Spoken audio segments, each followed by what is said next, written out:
Assalamualaikum warahmatullahi wabarakatuh. Sampurasun. Alhamdulillah wa syukurillah wa nikmatillah, la haula wa la quwata illa billah.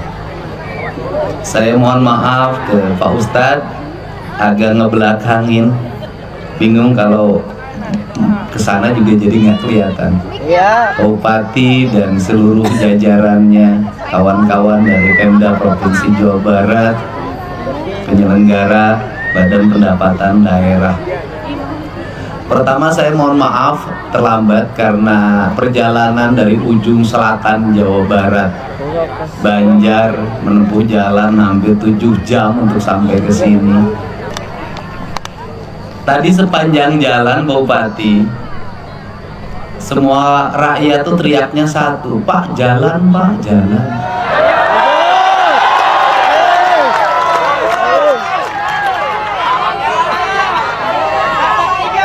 Karena hidup itu adalah jalan, betul nggak?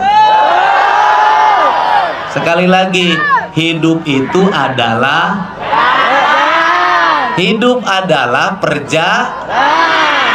Karena hidup adalah perjalanan, maka jalan itu harus mulus dan lurus. Sekali lagi, jalan itu harus mulus dan andai kata ada kelokannya harus indah, betul nggak? Tugas siapa itu? Tugas penyelenggara negara, betul nggak? Penyelenggara negara ini nanti Pak Ustadz yang jelasin. Itu kalau dalam kaidah Islam itu namanya amilin.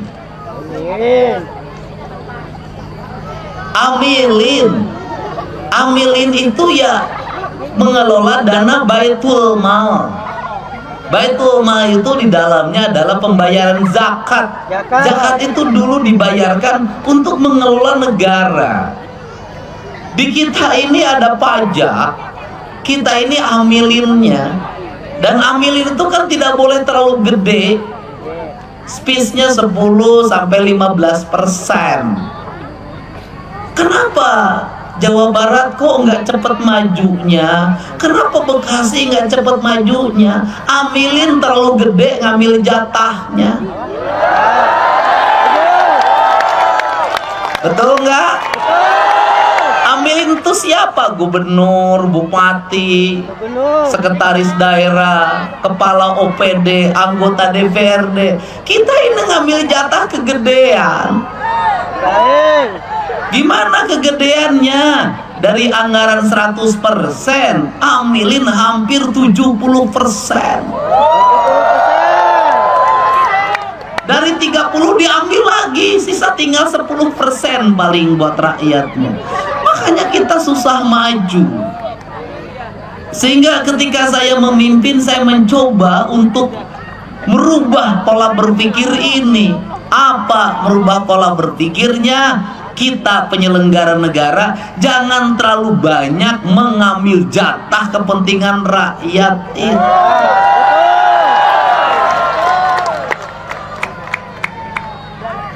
Kenapa? Kebutuhan dasar saja untuk jalan nggak kelar. Habis itu apalagi sekolah, pendidikan nggak kelar juga. Banyak SD yang mau roboh, nggak ada toiletnya, kadang nggak ada gurunya. SMP juga sama, SMA belum terbangun semua. Kenapa ini terlambat? Kita terlalu terlena hidup menikmati dana amilin. Jadi sekarang Pak PLT Bupati, kalau Pak PLT Bupati, Gubernur, Sekretaris Daerah, Kepala Dinas sampai Kepala Kelurahan ingin disebut Islami, menurut saya tugas penyelenggara negara itu beresin perut rakyat, nggak boleh ada yang lapar. Beresin sekolah, nggak boleh ada orang yang tidak sekolah. Beresin jalan, tidak boleh ada jalan berlubang. Bener nggak? Bener nggak? Bekasi, kenapa duitnya banyak?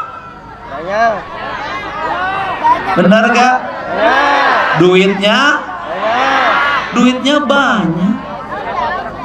Kenapa begini terus? Cara belanjanya yang salah. Karena cara belanjanya yang salah, maka ke Pak Bupati, ke Pak PLT saya ngajak. Sejak saya bertemu, ayo kita rombak cara belanjanya. Benerin ini duit, kon umumin ke rakyat tiap hari. Kita punya duit sekian, belanjanya sekian, peruntukannya sekian. Tiap hari umumin, terbuka, rakyat harus tahu titik koma anggaran kita. Harus tahu. Jalan beresin, jalan provinsi juga tadi ada yang posting. Tapi langsung saya jawab, saya bilang lagi persiapan lelang 20 miliar. Yang Cibarusa sudah kita siapkan 100 miliar lebih. Kita ingin yang jalan provinsi selesai. Jalan kabupaten, bupati duitnya banyak, nggak usah dikasih lagi. Bagaimana caranya? Rubah juga kebijakan. Gimana cara kebijakannya? Kita ini beriman kepada Allah. Kalau beriman kepada Allah, maka kita harus taat pada hukum Allah. Hukum Allah itu ada yang ditulis, ada yang tidak. Yang ditulis Al-Quran, yang tidak ditulis hukum alam ini. Air itu datang dari Bogor. Kalau kita beriman kepada Allah, air datang dari Bogor. Bogor itu pegunungan, ya Bogornya jangan dibangun jadi hotel semua sama perumahan. Kalau Bogornya dibangun hotel semua, dibangun perumahan, air mau jatuh kemana?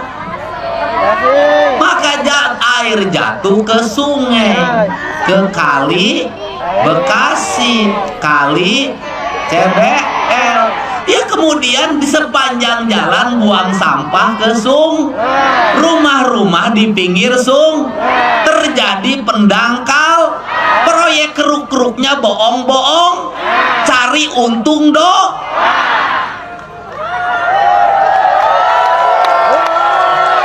Karena di antara proyek yang gampang untungnya, di antaranya proyek ngeruk sungai. Kalau proyek jalan ketahuan gejolak ngeruk sungai, emang lo mau turun? Berapa nih ngeruk sungainya? Panjang 3 km, kemudian kedalaman 5 km. Gimana ngukurnya? Lu nyemplung aja. Proyek ngeruknya keruk-kerukan. Habis itu gunungnya gunung, pendangkalan sudah takdirnya Habis itu di Bekasi juga begitu, sawah diuruk, bikin rumah. Rawa diuruk setu, bikin tata ruangnya diizinkan, pemerintahnya ngizinkan. Lu berimannya sama siapa sih?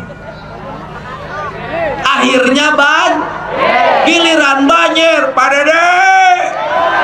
Banjir, Pak Dede. Gimana Pak Dede ini banjir? Gimana ya, pasti banjir.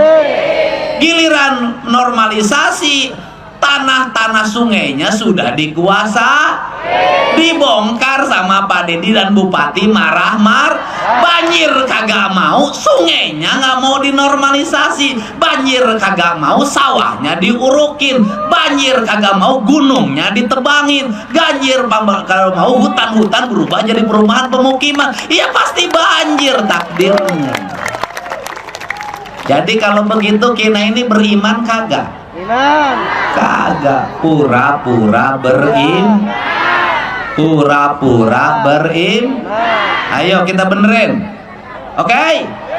Karena orang Islam itu punya pikiran, punya akal, dan punya hati, punya kepercayaan dan punya kepercayaan dari pikir, keyakinan dari hati. Dua-duanya harus Setuju? Setuju? Bupati Bekasi beriman kalau drainasenya bersih, rumput-rumputnya bersih, jalannya habis beton, karena Bekasi itu rata-rata beton. Habis beton, lapisin hot mix, kasih garis, kasih PJU, kasih CCTV.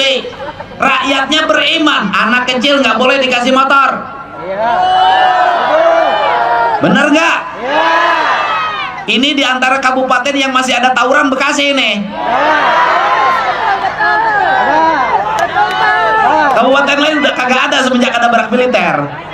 Ya, Pak Kapolres, Bapak Kapolres, ya, bener gak? Oke. Ibu-ibunya beriman gak? Anak-anaknya belum waktunya motor, jangan dikasih motor.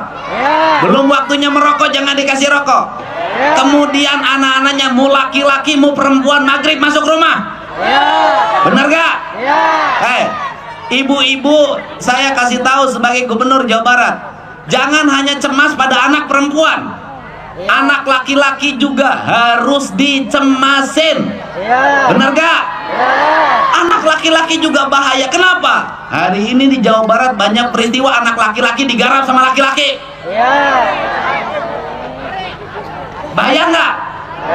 Nanti nular, dia garap lagi punya orang, lahir penyakit HIV. Ini harus benerin. Siap? Dan anak-anaknya diminta belajar berpuasa. Oke. Mantap. Periksa isi tasnya. Ibu suka periksa isi tas anak. Periksa HP-nya. Suka diperiksa HP-nya? Kagak. Biasa ngomong Sunda, di sini yang ngomongnya begini ya. Itu. Siap? Mantap. Nah, ini Bupati ini nih, bawa mic-nya biar jelasin sama masyarakat. Bupati ambil bawa mic di sini. Ini adik gue nih. Nah. Siap, Kang. Berapa anggaran jalan sekarang? Sekarang perubahan, Kang. Pergeseran semua, kita jalan kita utamakan, Kang. Ya, sebelumnya ada berapa duit buat bangun jalan? Buat bangun jalan kita semuanya anggaran lumayan besar. Ya dulu berapa? Iya. Kalau dulu ini baru 2 bulan nih menjabat ini. 2 triliun. Bukan buat jalan. Iya. Anggaran sebelum Pak Bupati Satu jadi berapa? PSN. 1,2. Anggaran jalan. Iya. Bener 1,2. Iya. Perasaan kagak deh. Iya. Sekarang kan semenjak adanya banjir. Okay. Ada banjir baru saya percaya 1,2. Iya. Karena 1,2 langsung selesai setahun. Insya Allah. Ini bener 1,2 triliun buat jalan. Iya. Benar. Oke. Iya. Siap. Oke. Iya. Buat bangun sekolah berapa? Sekolah apa nih? SD, SMP? SD, SMP. Ya. Berapa tuh, Pak? 700, Pak. 700. Ya. Buat perbaikin puskesmas. Kita anggaran puskesmas 800 miliar. Rumah sakit. Ya. Rumah sakit kita baru punya 2. Oke. Ya. Berapa APBD Kabupaten Bekasi? 7,7 triliun. Gede. Oke. Siap, semangat Bupati ya. Siap. Layani terus. Siap. Perbanyak layani rakyat. Siap. Sedikitin layanin istri. Ya, silakan Bupati Kepro ya, semangat. Ya, begini. Saya ini ngomong lapangan kerja. Pak Bupati, nanti dengan saya gini. Lapangan kerja begini. Anak-anak SMA dan SMK yang di Bekasi ini langsung di MOU-kan dengan pabrik-pabrik. Kerja, Pak. Dengan pabrik-pabrik dibikin yang disebut dengan prakerja. Jadi nanti pabrik itu kalau ngerekrut itu langsung ke situ. Anak-anak disuruh pelatihan di pabrik itu, sehingga nanti begitu lulus sekolah, pabriknya tinggal masuk dan tidak boleh ada lamaran manual. Harus digital. Kenapa? Kalau lamaran manual pakai map, calonnya terlalu banyak. Kadang-kadang tokoh-tokoh di kita ini sama rakyat ngeduetin. Mau lamar kerja harus pakai duit, duitnya pinjem Bang Emok. Bener gak? Habis itu tenaga kerjanya kontrak, setahun diberhentiin, utangnya belum dibayar 15 juta. Ya kan? Jangan mau itu pekerja kontrak itu pakai duit ya. Iya. Pekerja kontrak aja nyusahin, apalagi kawin kontrak. Hah? Iya. Cari usaha. Kenapa? Saya gini juga kepada rakyat, jangan suka ngomong ngeluh. Iya. Kenapa? Orang wajib usaha. Gak ada orang sukses yang ngeluh.